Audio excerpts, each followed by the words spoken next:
देखिए, अभय दुबे, देश की अर्थव्यवस्था की भी चिंता करनी चाहिए, वो जरूरी है। ये थोड़ा कि भाई कर्ज लो और घी पीते रहो और आगे आने वाली पुश्तें उसका खामियाजा भुगतती रहें। प्रधानमंत्री जब कहते हैं कि अर्थव्यवस्था का बेड़ा गर्क हो जाएगा, ऐसे ही ये चलता रहा, तो वो राज्यों के आंकड़े तो बड़ी आसानी से बताए जाते हैं कि जी बजट तो 75,000 करोड़ का है, कर्जा 3 लाख करोड़ हो रखा है। तो ये सवाल तो केंद्र सरकार पर भी लागू होता है ना। 45 लाख करोड़ का अगर हमारा बजट है तो 150 लाख करोड़ का तो कर्ज हो गया भारत पर। जो 2014 में 55 लाख करोड़ था वो 147-48 लाख करोड़ से भी ऊपर हो गया है। तो ये बात तो केंद्र पर भी लागू होती है। देखिए, 2014 में सत्ता में आते ही प्रधानमंत्री ने इस देश में एक बहुत बड़ा सब्सिडी तंत्र बनाने की योजना पर काम करना शुरू कर दिया। जनधन योजना से वो शुरुआत शुरू हुई। सर, ये एक अंतर्राष्ट्रीय योजना है जो ग्लोबल आका है हमारे, उन्होंने उन देशों को थमाई है जिन देशों की अर्थव्यवस्था रोजगार पैदा नहीं कर सकती और महंगाई पे काबू नहीं कर सकती।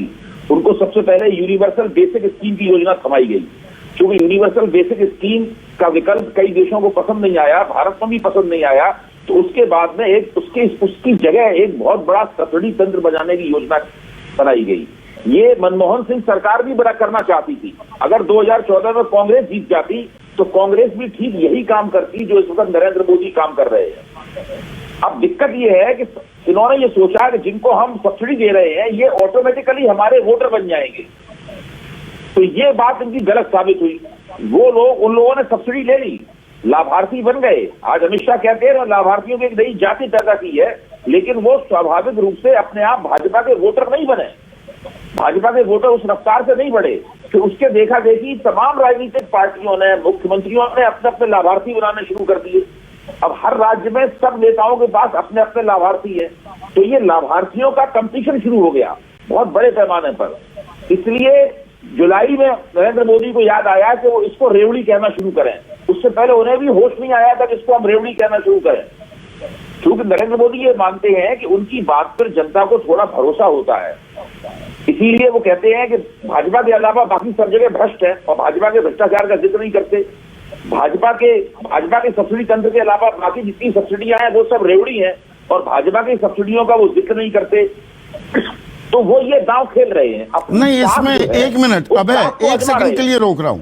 अभय, इसमें ना एक भरोसा भी होता है, एतबार, कि किसके दावे या किसके वादे को आम आदमी वोटर कितनी गंभीरता से लेता है। इसके लिए 2019 का ये उदाहरण मैं पहले भी अपने कार्यक्रम में इसका जिक्र कर चुका हूं कि कांग्रेस 72,000 रुपए सालाना यानी कि 6,000 रुपए महीने की न्याय योजना लेकर आई किसानों के लिए, और बीजेपी 6,000 रुपए सालाना यानी कि 500 रुपए महीने की किसान सम्मान निधि पर लोगों ने ज्यादा भरोसा किया, 72,000 पर नहीं किया।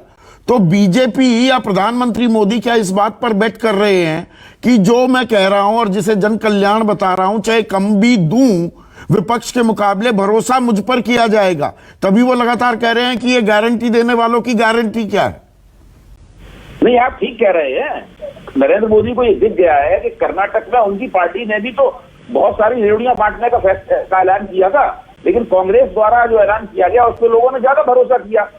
उनकी पार्टी ने जो वायदे किए थे उसके पर लोगों ने बिल्कुल भरोसा नहीं किया। तो इस तरीके से तो हर जगह होता है। ये तो जनता दोनों की बात सुन रही है। जनता राज्यों के स्तर पर भी बात सुनती है और जनता लोकसभा के स्तर पर भी बात सुनती है। अब ये जनता को देखना होगा कि किस नेता की साख पर वो ज्यादा भरोसा करेगी, किस सरकार की साख पर वो ज्यादा भरोसा करेगी। उसके हिसाब से वो तय करेगी कि वो किसकी रेवड़ियां लेगी और किसको कितने वोट देगी। और इसमें जो अर्थव्यवस्था का बेड़ा गर्क होने की बात होती है अभय दुबे, 10,05,913 करोड़ रुपए बट्टे खाते में चले जाते हैं, या 1.25 लाख करोड़ का सीधे 1.5 लाख करोड़ का सीधे नुकसान हो जाता है कॉर्पोरेट टैक्स घटाने से राजस्व में। वहां चिंता नहीं दर्शाई जाती है, पर गरीब को अगर कुछ दिया जाए, कोई संबल दिया जाए, तो काला कोट गुलाबी अखबार वाले बताने लगते हैं कि अर्थव्यवस्था का कितना नुकसान हो जाएगा इससे। एक नैरेटिव क्या ये भी है ही? आप बिल्कुल ठीक कह रहे हैं। इन बातों पे हम लोग पहले भी चर्चा कर चुके हैं। देखिए, उद्योगों को जो सब्सिडी दी जाती है, पूंजीपतियों को जो सब्सिडी दी जाती है, उसको इस रूप में नहीं देखा जाता। उसको तो अर्थव्यवस्था में विकास दर आगे बढ़ाने के लिए, वृद्धि दर आगे बढ़ाने के लिए इन्वेस्टमेंट के तौर पर देखा जाता है। अगर उसमें कुछ बैड डेट हो रहे हैं, अगर उसके अंदर एनपीए हो रहे हैं, तो उसके ऊपर ज्यादा समस्या नहीं है। उससे निपटने के दूसरे तरीके हैं। जो हमारे अंतर्राष्ट्रीय आर्थिक आका हैं, वो इन चीजों की संस्तुति करते हैं। वो कहते हैं ये काम आप कीजिए। साथ में वो ये भी कहते हैं कि एक सब्सिडी तंत्र भी बनाइए, वरना आपकी व्यवस्था के खिलाफ एक विद्रोह हो जाएगा। उस विद्रोह को रोकने के लिए या तो यूनिवर्सल बेसिक स्कीम लानी थी या इस प्रकार का सब्सिडी तंत्र बनाना था।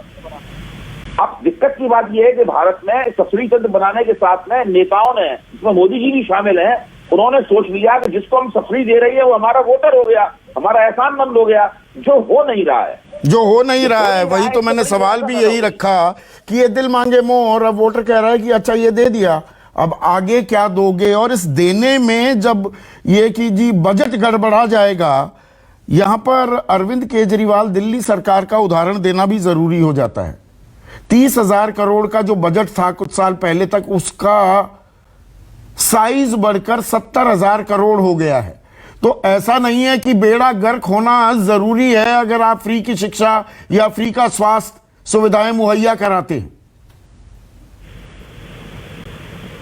आप मुझसे पूछ रहे हैं? जी नहीं, देखिए, दिल्ली का उदाहरण अलग तरह का है। दिल्ली की अर्थव्यवस्था अलग तरह की है। दिल्ली में जो सब्सिडी है, उस सब्सिडी का ढांचा उस ढांचे से अलग है जो कि मोदी जी सब्सिडी देते हैं। इसीलिए मोदी जी का सब्सिडी मॉडल दिल्ली में नहीं चलता। दिल्ली में अरविंद केजरीवाल का सब्सिडी मॉडल चलता है, और अरविंद केजरीवाल अपने सब्सिडी मॉडल को दूसरे प्रदेशों में भी ले जाना चाहते हैं। तो ये सब्सिडी मॉडल की आपस में प्रतियोगिता भी है।